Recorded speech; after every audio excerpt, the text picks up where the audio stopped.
I grew up in my father's garage, breathing in the smell of motor oil and metal shavings, learning that an honest man's hands should always be dirty by sundown. My old man ran a small automotive shop on the outskirts of Cedar Falls, Iowa, where farmers brought their pickup trucks and neighbors trusted him with their family sedans. He taught me that every engine has a story, every worn part carries the weight of someone's daily struggles, and every repair job is a promise between one working man and another. I was 8 when he put my first wrench in my palm, showing me how to feel for the right tension, how to listen to what metal was trying to tell me. Those early lessons weren't just about carburetors and transmissions. They were about integrity, about standing behind your work, about being the kind of person others could count on when their world broke down. The garage was more than a business. It was a classroom where I learned that a man's character shows up in the details, in how he treats other people's property, in the promises he keeps when no one's watching. The concrete floors of that garage were my playground and my university, where I spent countless afternoons sorting nuts and bolts while my father worked his magic on engines that others had given up for dead. He never raised his voice, but his movements spoke volumes about patience and precision. I'd watch him diagnose problems by sound alone, the subtle knock of worn bearings, the wheeze of a failing water pump, the irregular idle that spoke to carburetor troubles.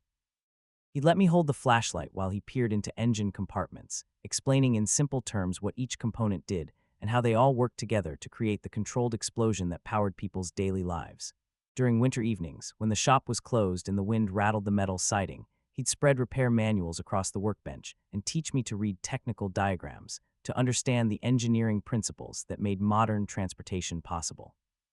These weren't just mechanical lessons, they were tutorials in problem solving, in approaching complex challenges with systematic thinking and careful observation. My mother handled the business side of our operation with the same quiet competence that my father brought to his repairs. She kept the books in a ledger that she wrote in with fountain pen, recording every transaction in her careful Palmer method handwriting. I'd sit at the small desk in the corner of the office, doing homework while listening to her explain repair estimates to worried customers, her voice gentle but clear, never taking advantage of their mechanical ignorance. She had an intuitive understanding of people's financial limitations and would often suggest payment plans or alternative solutions when families couldn't afford major repairs. During the lean months of winter, when farm work was scarce and people drove less, she'd stretch our own household budget to keep the business afloat, making soup from vegetables she'd canned the previous summer, mending clothes that should have been replaced, finding ways to maintain our standard of living without compromising the values that defined our family's approach to serving our community. The neighborhood where I grew up was filled with families who shared similar values, working-class people who understood that prosperity came from honest labor, mutual support, and the kind of quiet dignity that didn't need recognition or praise. Our garage became a gathering place where men would stop by after work, not necessarily needing repairs, but seeking the companionship of others who understood the satisfaction of fixing things rather than discarding them. I learned as much from listening to these informal conversations as I did from formal instruction. Stories about the Depression, about making do with less, about the importance of helping neighbors during difficult times. These men had lived through rationing and shortages, had learned to rebuild engines with salvaged parts, had developed an appreciation for durability and craftsmanship that seemed increasingly rare in a world moving toward planned obsolescence and disposable attitudes. When I turned 16, my father surprised me with a project that would shape my understanding of commitment and follow-through. A customer had abandoned a 1952 Ford pickup, unable to afford the transmission rebuild it desperately needed, and rather than sell it for scrap, my father proposed that we restore it together as my first major mechanical undertaking. The truck had been sitting in the back lot for 8 months, its bed filled with rainwater, its interior home to generations of mice, its engine seized from neglect and exposure. We spent the entire summer of 1965 bringing that Ford back to life, working evenings and weekends, learning that restoration required not just mechanical skill, but patience, persistence, and the ability to envision potential hid. And beneath layers of rust and neglect, my father insisted that we do every job properly, even the ones that wouldn't show, teaching me that craftsmanship was about personal integrity rather than external recognition. That summer taught me lessons about problem solving that extended far beyond automotive repair. When we discovered that the engine block was cracked, my father didn't simply declare the project impossible. He researched welding techniques, contacted specialists 3 counties away, and eventually found a solution that required innovation rather than surrender. When replacement parts proved too expensive for our budget, He taught me to fabricate alternatives, to modify components from different vehicles, to approach mechanical challenges with creativity rather than simply accepting limitations. The Ford became my daily driver through high school, then my work truck when I started taking on small jobs around town, and eventually the vehicle that carried me to my first real job at the county maintenance department. Every mile I drove in that truck was a reminder of the summer I'd learned what it meant to invest yourself completely in a project that tested both your skills and your character. College wasn't in our family's financial reach, but my father's reputation in the community led to opportunities that proved more valuable than any formal education I might have pursued. The county hired me as a mechanic's apprentice, responsible for maintaining the fleet of vehicles that kept our rural infrastructure functioning: snow plows, road graders, emergency vehicles, and the various trucks that carried equipment to repair bridges, clear storm damage, and maintain the network of gravel roads that connected isolated farms to the larger world. The work was seasonal and demanding, requiring long hours during winter emergencies and the kind of mechanical versatility that came from working on equipment ranging from vintage diesel engines to modern hydraulic systems.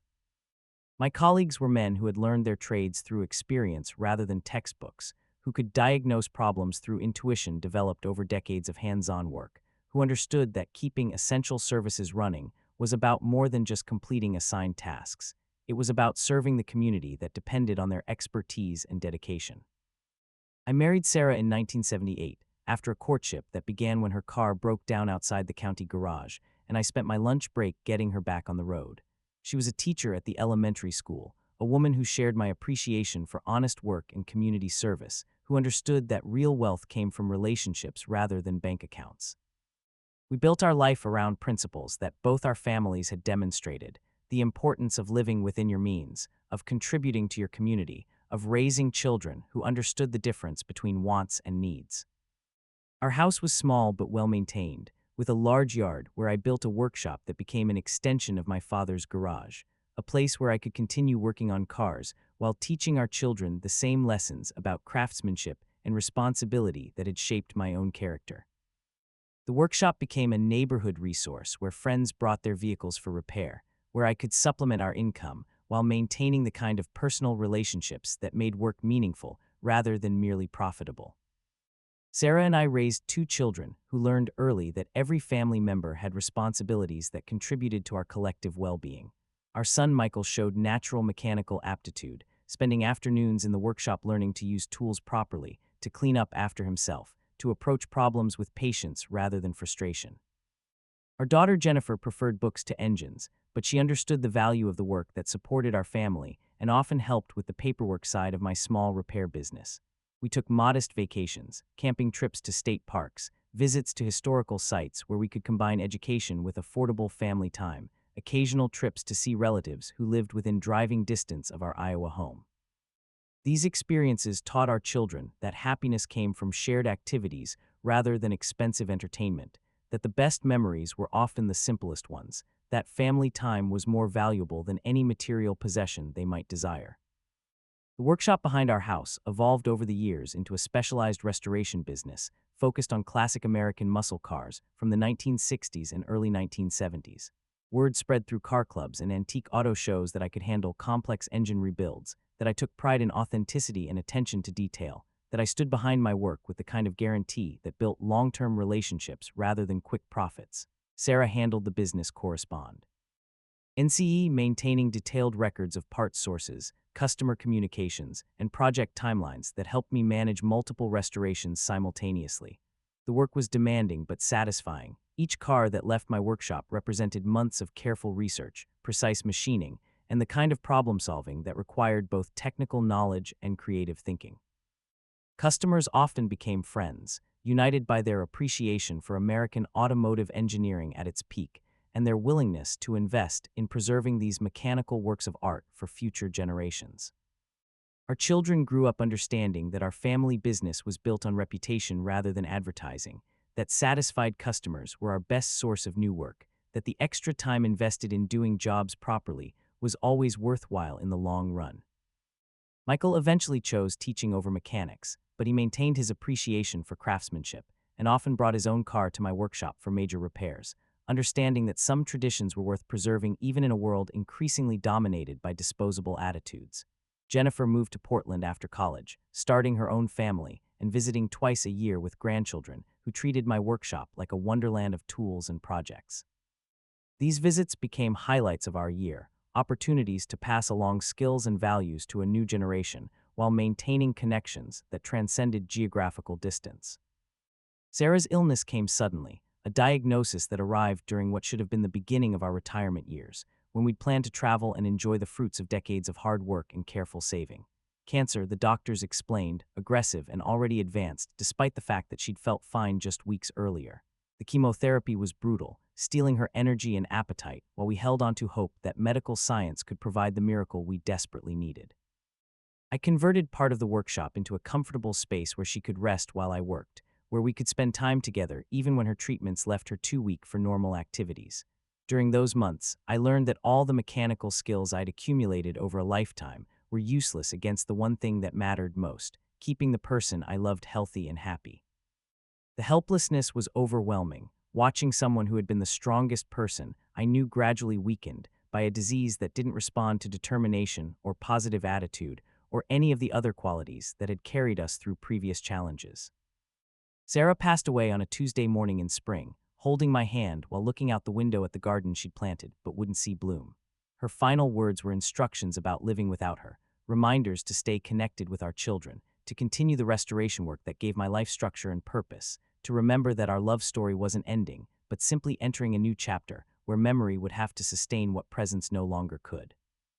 The funeral filled the small church where we'd been married, where we'd brought our children for baptism, where we'd celebrated holidays and mourned losses throughout our adult lives. Friends from decades of community involvement came to pay their respects, customers whose cars I'd repaired, neighbors who'd borrowed tools, colleagues from my county job, teachers who'd worked with Sarah, parents whose children she'd taught and nurtured. The overwhelming response reminded me that we'd built a life that mattered to others, that the values we'd tried to embody had created relationships that would survive even this devastating loss. The house felt impossibly empty after Sarah's funeral, filled with the echoes of conversations we'd never have again, meals we'd never share, plans we'd never fulfill together. I tried to maintain our routines, but everything felt hollow without her presence to give it meaning. The workshop became my refuge, a place where I could focus on mechanical problems that had clear solutions, where the familiar sounds and smells provided comfort when everything else felt uncertain and painful. Friends and family offered well-meaning advice about getting out more, maybe finding companionship through church or community activities, but I wasn't ready for suggestions about moving forward when I was still learning how to survive each day without the person who had been my partner for 38 years. The grief was physical as much as emotional, a constant ache that made simple tasks feel overwhelming, a fatigue that had nothing to do with physical exertion and everything to do with the effort required to function when half of your heart had been suddenly removed. That's when Rex entered my life, though I'd resisted suggestions from well-meaning friends that a pet might help with the loneliness that had become my constant companion. The Coup. An TY Animal Shelter called about a German Shepherd mix who'd been returned twice by families who couldn't handle his intensity, his need to investigate every sound and scent, his protective instincts that sometimes manifested as wariness around strangers. Rex was already 5 years old, carrying his own history of abandonment and rejection, and the volunteer who called suggested that maybe an older dog and an older man might be good matches for each other's needs. I went to the shelter reluctantly, expecting to go through the motions of looking at dogs I wasn't ready to care for, but Rex chose me rather than the other way around. He was sitting calmly in his kennel, while other dogs barked and jumped for attention, his intelligent brown eyes studying me with an assessment that felt almost human in its intensity. When the volunteer opened his kennel door, he walked directly to me and sat down, as if he'd been waiting for this moment, as if he understood that we both needed something that only the other could provide. Rex came home with me that afternoon, and we began the process of learning to live together, two beings who had both experienced loss and were trying to figure out how to trust again. He was house-trained and well-mannered, but his previous experiences had taught him to be cautious about assuming that good situations would last. I'd find him watching me from across the room, as if he were still evaluating whether this arrangement was permanent or just another temporary stop in a series of disappointments. Gradually, we developed routines that worked for both of us, early morning walks through the neighborhood, where he could investigate the scents and sounds that provided his version of reading the daily news, evenings on the back porch where I'd read while he surveyed our small domain for any changes that might require attention. His presence didn't eliminate my grief, but it provided structure and purpose when both had been missing from my daily life. Taking care of Rex meant that I had to maintain basic routines, had to get up each morning and function even when I didn't feel like it, had to think about something other than my own loss and loneliness. The workshop became Rex's second home, where he'd position himself in a corner where he could observe my work while staying out of the way of tools and equipment. He seemed to understand the rhythm of restoration projects, the careful disassembly that revealed hidden problems, the research required to source authentic parts, the methodical process of rebuilding engines that had been neglected for decades. During breaks in my work, I'd find myself talking to him about technical challenges or sharing memories of Sarah that seemed to surface unexpectedly when triggered by familiar sounds or smells. Rex was an excellent listener, never offering unwanted advice or empty reassurances, simply providing the kind of steady presence that allowed me to process emotions without feeling rushed or judged. His company made the workshop feel less empty, and gradually, I found that I could work for longer periods without being overwhelmed by memories of Sarah, helping with paperwork, or bringing me coffee during afternoon breaks. Our quiet existence was disrupted 6 months ago when my uncle Raymond died suddenly of a heart attack, leaving behind a complicated estate that would force our entire family to confront assumptions and secrets that had been building for decades. Raymond had been my father's younger brother, 10 years his junior, a man who'd lived alone for his entire adult life and maintained a secretive lifestyle that had generated endless family speculation and concern. He'd worked for the railroad for 30 years, starting as a maintenance worker and eventually becoming a supervisor responsible for locomotive repairs across a 3-state region. His job required extensive travel and irregular hours, which had provided convenient explanations for his absence from family gatherings and his general reluctance to discuss his personal life with relatives who'd long since stopped trying to include him in their social activities. Raymond's funeral was a subdued affair that revealed how little any of us actually knew about his daily life or personal relationships. The service was held at the same church where we'd buried my parents and more recently Sarah, but the attendance was sparse. Immediate family members, a few elderly neighbors, and several men in their 70s who identified themselves as fellow railroad retirees but seemed to know Raymond better than any of his blood relatives did. The eulogy was delivered by our pastor, who admitted that he'd had little personal contact with Raymond despite decades of shared residency in the same small community. After the service, these railroad colleagues approached family members with stories about Raymond's generosity and character that contradicted our assumptions about his antisocial tendencies and apparent miserliness. They spoke about his willingness to help younger workers learn their trades, his reputation for honesty and reliability, his involvement in union activities that had improved working conditions for everyone in their department. The estate attorney's office was located in the county seat, 20 miles from Cedar Falls, in a building that had housed legal practices for over a century. Raymond's will was straightforward in most respects. His small house and the surrounding 5 acres would be sold, and the proceeds divided among surviving relatives. His modest savings account would cover funeral expenses, with the remainder distributed according to a formula that gave larger shares to family members who had maintained some contact with him over the years. But there was one peculiar provision that immediately generated controversy and speculation. The detached garage on his property was to remain locked and undisturbed for 6 months after his death, after which it could be opened, and its contents inventoried and distributed according to instructions that he'd sealed in a separate envelope. The attorney emphasized that Raymond had been very specific about this timing requirement, insisting that premature access to the garage would result in its contents being donated to charity rather than distributed to family members. Several relatives found this delay suspicious and unreasonable, arguing that valuable tools or collectibles might be deteriorating, while we honored what they considered an eccentric whim from a dead man who'd never shown much consideration for family relationships during his lifetime. My cousin Bradley, Raymond's closest living relative aside from immediate family, became particularly vocal about his right to inspect the property immediately, suggesting that our uncle might have been hiding assets that belonged to the estate and should be available to help settle any outstanding debts or obligations. Bradley had always been the most financially ambitious member of our family, working in insurance sales and real estate investment, and his reaction to Raymond's estate revealed assumptions about hidden wealth that the rest of us hadn't seriously considered. The locked garage became a source of family tension, with various relatives driving by the property to examine the building and speculate about what Raymond might have been concealing behind its heavy steel doors and multiple security measures. Rex and I began visiting Raymond's property regularly, officially to maintain the yard and check on the house as requested by the estate attorney, but truthfully because I felt drawn to understand this brother my father had loved despite their fundamental differences in personality and lifestyle. The house itself was modest but well-maintained, revealing a man who lived simply but thoughtfully. His furniture was functional rather than decorative, his kitchen equipped with basic appliances that showed regular use but careful maintenance, his bedroom arranged with military precision that reflected his orderly approach to daily routines. The living room contained shelves lined with railroad memorabilia, technical manuals from locomotives that hadn't run in decades, and photographs of work crews from his various assignments across the Midwest. There were no personal photographs of family members, no evidence of close friendships or romantic relationships, no indicators of hobbies or interests beyond his professional responsibilities, and what appeared to be extensive reading habits focused on American industrial history. During these visits, Rex would accompany me through systematic inspections of the house and grounds, his behavior shifting noticeably as we moved through different spaces. He was relaxed and curious inside the house, investigating scents and sounds with the methodical approach he brought to any new environment, but his demeanor changed dramatically when we approached the locked garage. His ears would come forward, his body would tense with alertness, and his nose would work overtime as he processed information that clearly held significance I couldn't interpret.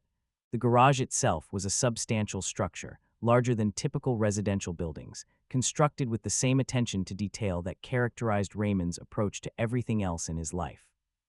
The concrete foundation was perfectly level, the steel frame construction was professionally installed, and the roll-up door had been reinforced with additional locks and metal plates that suggested serious security concerns. Walking the perimeter of the garage with Rex became a regular part of our visits, as my dog's behavior consistently indicated that the building contained something more significant than the old railroad equipment and personal belongings that Raymond had described to family members over the years. Rex would pause at specific points around the structure, his body language suggesting the presence of scents or sounds that warranted investigation, his attention focused with an intensity that I'd learned to respect and follow. There were details about the building that raised questions for anyone with mechanical experience. Power lines that suggested electrical equipment requiring more capacity than simple lighting would need, ventilation systems that implied regular use of equipment that might generate heat or fumes, and wear patterns around the main entrance that indicated frequent access despite Raymond's claims that he rarely used the space for anything other than storage. The 6 months of waiting felt endless, complicated by family members who grew increasingly impatient with what they considered Raymond's unreasonable demand for posthumous secrecy.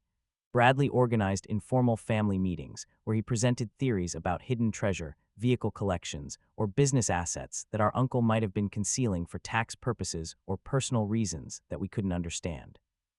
Some relatives began suggesting that we should challenge the will's provision about the garage, arguing that 6 months was an arbitrary delay that served no legitimate purpose and might actually be harmful to whatever was stored inside. Others defended Raymond's right to control his property even after death, suggesting that his railroad career had taught him about the importance of following procedures and that we should honor his wishes even if we didn't understand his reasoning.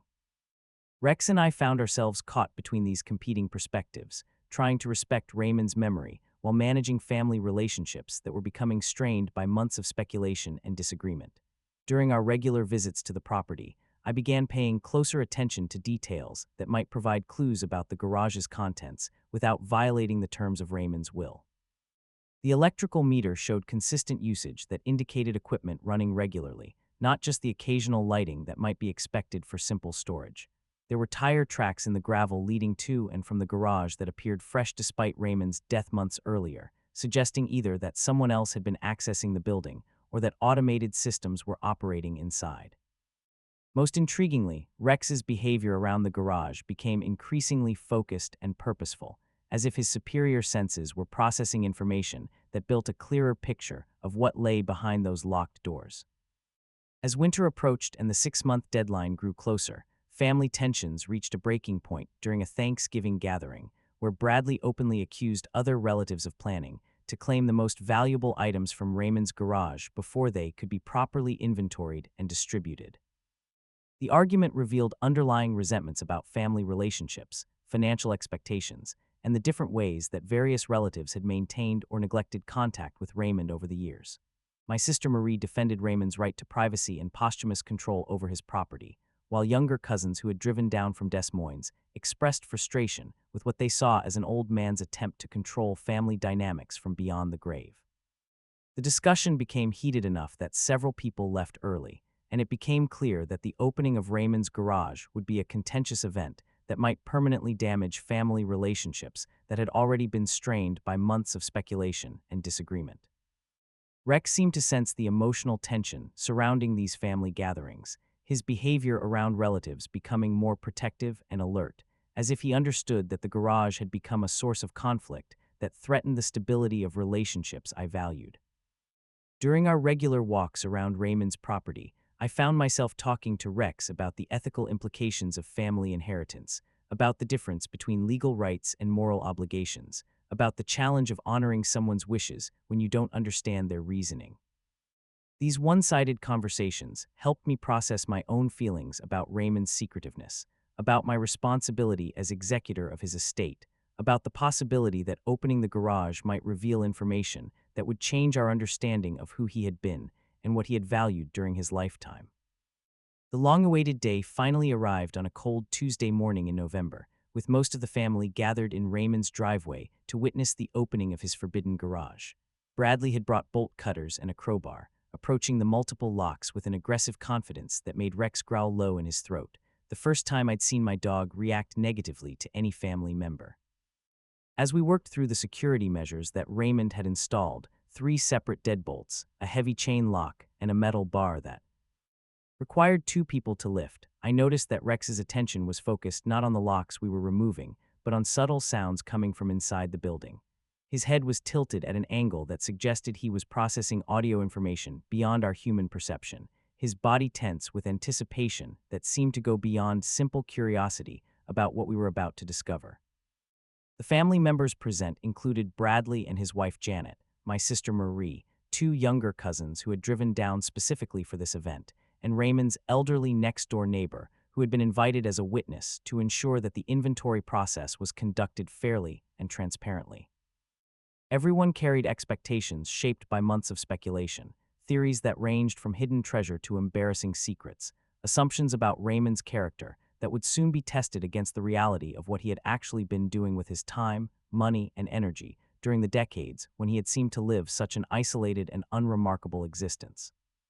When the garage door finally rolled open, revealing the interior that had been hidden for so long, our first impression was one of organized complexity rather than simple storage. The space was immaculately clean and professionally organized, with a concrete floor that had been painted and sealed to hospital standards, fluorescent lighting that illuminated every corner without shadows, and ventilation systems that indicated serious attention to climate control and air quality.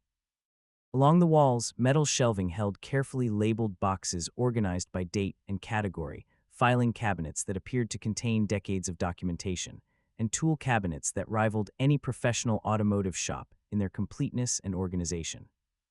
But it was the center of the garage that captured everyone's immediate attention: 3 vintage automobiles covered with professional car covers and positioned with mathematical precision on a spotless floor that reflected the overhead lighting like a mirror.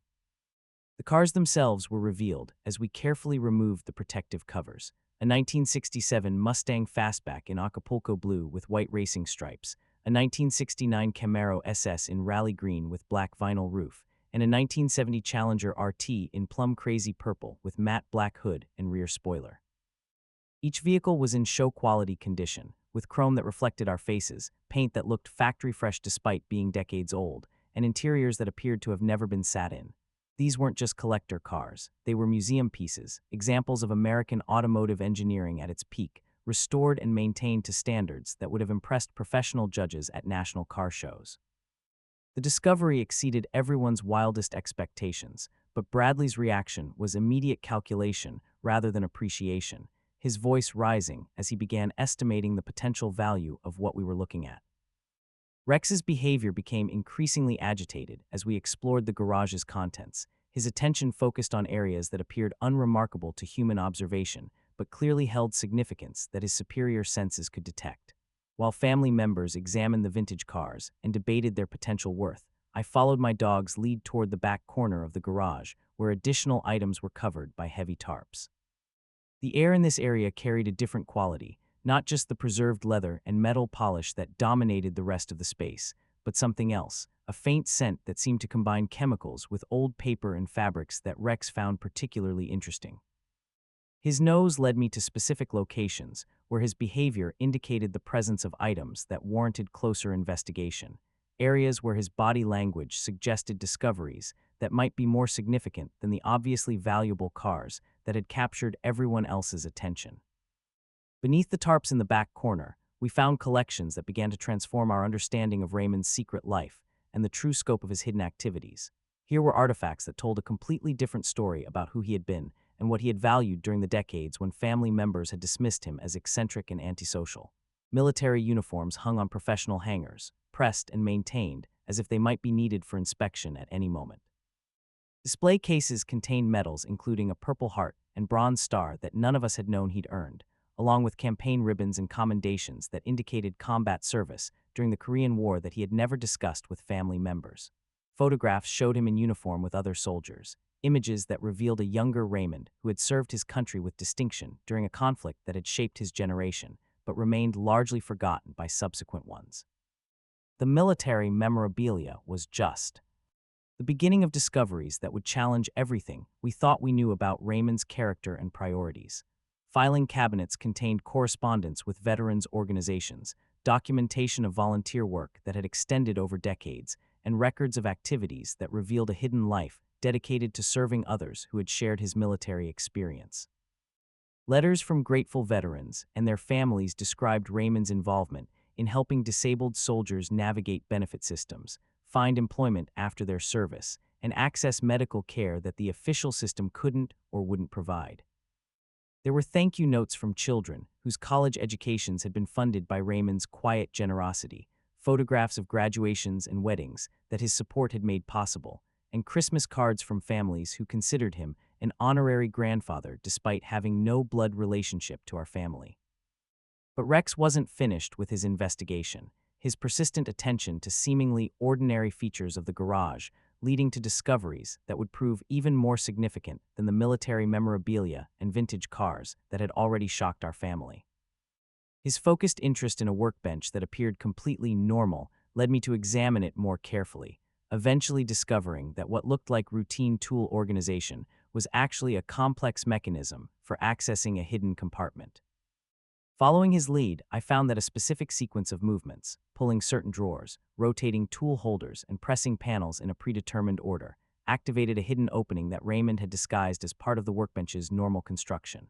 The sophistication of this concealment suggested not paranoia but careful planning, the work of someone who understood that valuable items needed protection but wanted that security to be invisible to casual observation.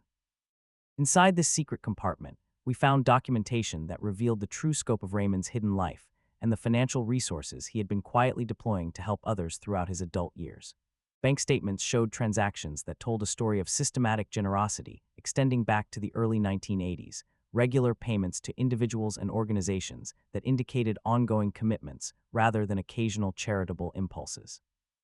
Account records revealed that Raymond had been living far below his means for decades, channeling his railroad pension and carefully managed investments towards supporting people who had served their country and been forgotten by the society they had defended. The amounts involved were staggering, hundreds of thousands of dollars over the years, money that could have funded a comfortable retirement for Raymond, but had instead been used to pay for medical treatments, college educations, emergency expenses, and basic living costs for veterans and their families who had nowhere else to turn for help. The financial records were accompanied by detailed files on each person Raymond had helped, documentation that revealed his systematic approach to charitable giving and his ongoing involvement in the lives of people he supported. These weren't anonymous donations, but personal relationships that he had maintained through correspondence, regular check-ins, and continued assistance as circumstances changed. There were folders for dozens of veterans, containing everything from initial contact letters to recent updates about grandchildren's achievements, medical recoveries, and career successes that Raymond's support had made possible. Reading through these personal accounts while sitting in the garage surrounded by the cars and equipment that had funded this secret philanthropy, I experienced a profound shift in my understanding of what it meant to live a meaningful life, to use whatever resources and skills you possessed in service of something larger than personal comfort or social recognition. The implications of these discoveries created immediate and intense family conflict, as Bradley argued loudly that Raymond's charitable giving had essentially constituted theft from his rightful heirs, while others struggled to process the enormous gap between our assumptions about our uncle and the reality of his moral commitments. Rex seemed to sense the emotional tension in the group, positioning himself close to me while maintaining alert awareness of the increasingly heated discussion among family members who had very different ideas about inheritance rights, family obligations, and the ethics of posthumous control over estate assets. The garage that had been anticipated as a source of windfall inheritance had instead become a courtroom where we were forced to examine not only Raymond's choices, but our own assumptions about worth, family responsibility, and the difference between legal entitlement and moral legacy. As arguments escalated and family members took sides, Ed on their financial needs and their interpretations of Raymond's intentions, I found myself serving as an unofficial mediator, using my mechanical knowledge to help assess the true value of the cars and equipment while trying to balance respect for Raymond's obvious charitable intentions with the legitimate concerns of relatives who had their own financial challenges and expectations about inheritance.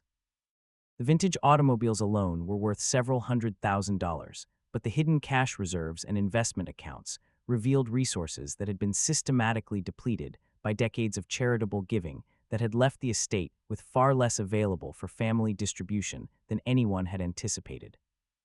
Bradley's anger was understandable from a purely financial perspective, but it ignored the human impact of Raymond's generosity and the obvious care with which he had chosen recipients and managed his philanthropic activities. The day progressed with family members gradually departing, some in anger and others in stunned silence, leaving me and Rex alone in the garage to complete the inventory process and begin making sense of the complex legacy that Raymond had created through decades of secret service to others. My dog's continued interest in specific areas of the garage led to additional discoveries that filled in details about Raymond's activities and revealed the full scope of his hidden life. A second concealed compartment contained detailed records of every person he had helped, including follow-up correspondence that showed his ongoing involvement in their lives long after initial assistance had been provided.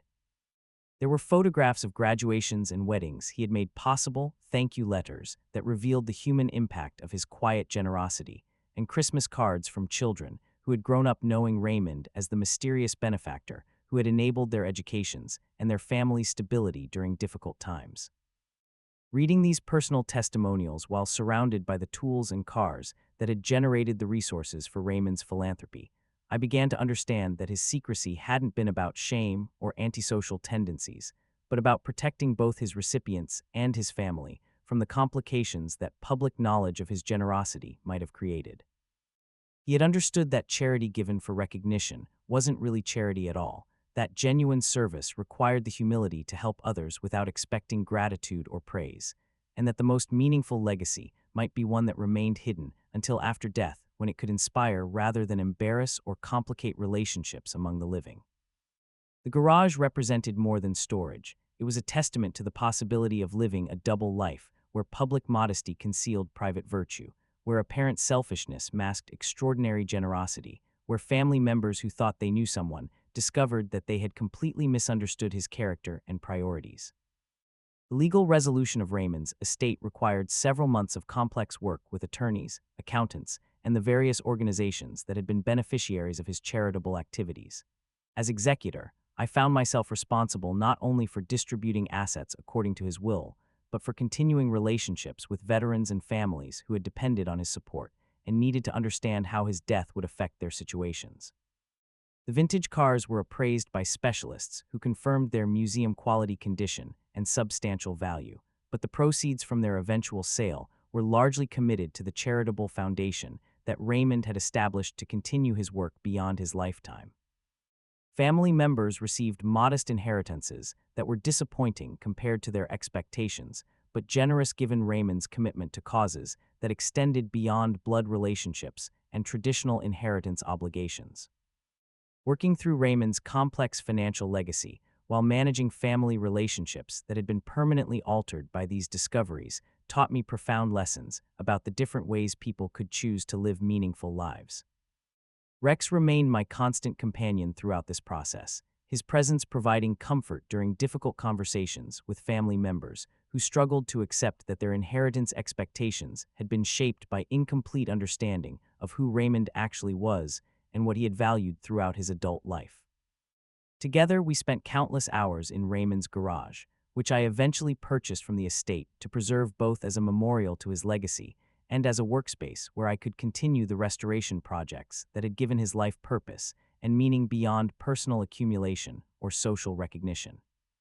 The garage became our new base of operations, a place where Rex and I could honor both my father's teach